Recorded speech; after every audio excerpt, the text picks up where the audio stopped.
Hello everyone.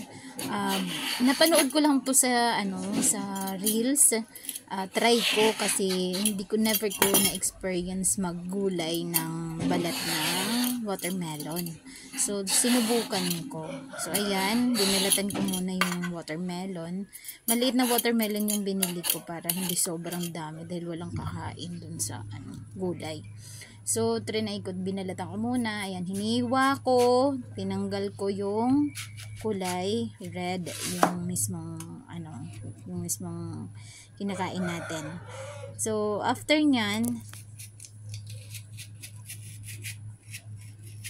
pero actually, hindi matamis yung nabili kong watermelon. So, sinubukan ko lang naman kung ano nga bang lasa ng ginulay na watermelon. So, yan gagayatin ko, ginayat ko yung balat.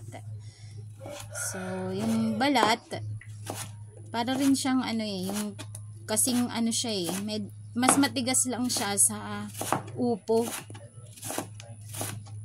Pero dahil masyado kong curious, dahil nakikita ko nga siya lagi sa mga videos, so sabi ko why don't I try. So try ko to. So ayan, pagkagayat ko, naghiwa ako ng bawang at sibuyas, then sasamahan ko siya ng ligo. Same din sa pagluluto ng upo na gulay. So ginisa ko muna yung bawang, kasunod ay yung sibuyas.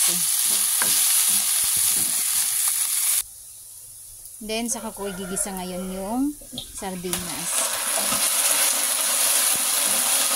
So yung sardinas, pagkagisa nyo, haluan ko lang yan ng black pepper, yung powder. Then saka ko ihahalo yung watermelon, yung balat ng watermelon. So, ayan.